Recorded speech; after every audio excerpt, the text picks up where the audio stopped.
She calls herself a Tradwife, but the story isn't as simple as a vintage dress and a recipe box. Lacey is 19, based in Florida, and she has more than 1 million followers across her platforms. On the surface, she seems to be living 2 lives at once. One that's rooted in conservative values, faith in God, a desire for a stronger border, a preference for traditional gender roles, and another that's very modern, entrepreneurial, and unapologetically public. She's built a career on OnlyFans and social media, and she's doing it on her own terms. The part that twists the narrative is this.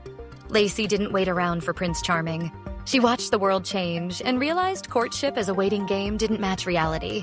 Rising costs, the pressure to contribute, the uncertain economy, these are the things that pushed her to take control. Instead of outsourcing her future to a fairy tale romance, she crafted a path that funds her independence while still holding a place for the values she says matter to her. It's not a contradiction to her. It's an adaptation. Traditional is traditional, but tradition evolves, she told Wired. And that line sums up the whole tension.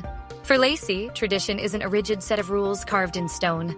It's a framework she respects, but one that she believes can change with the times. She says her choices don't compromise her faith. She says they don't undercut her wishes for a conservative America. What she does admit is that the world has forced many young people to be both provider and believer, entrepreneur and devotee. That's the new arithmetic of modern life. Her followers flock to her for a mix of things.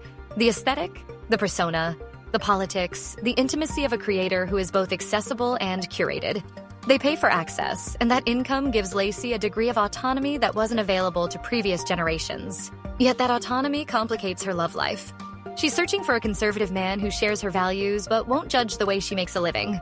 She wants someone who understands nuance, who sees the difference between personal ethics and practical decisions made in a difficult economy. That search is a tricky one.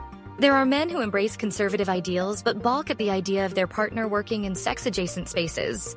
There are others who support her financially but want to control her choices. Lacey's ideal partner, she makes clear, would be someone secure enough to respect her agency and confident enough to separate his values from a single aspect of her income.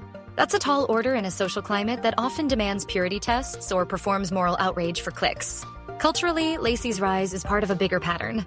The so-called Tradwife movement has been circulating for years as a response to modern feminism, urbanization, and shifting gender norms. But the newest iteration, where creators monetize their image and influence while claiming traditional values, complicates the old binaries. It forces us to ask uncomfortable questions. Can devotion to faith sit alongside paid intimacy? Can conservative politics and sexual autonomy coexist? Are cultural labels even useful anymore when lived reality resists tidy categories? Some people will see Lacey and call it hypocrisy. Others will call it empowerment. The truth likely lives in the messy middle.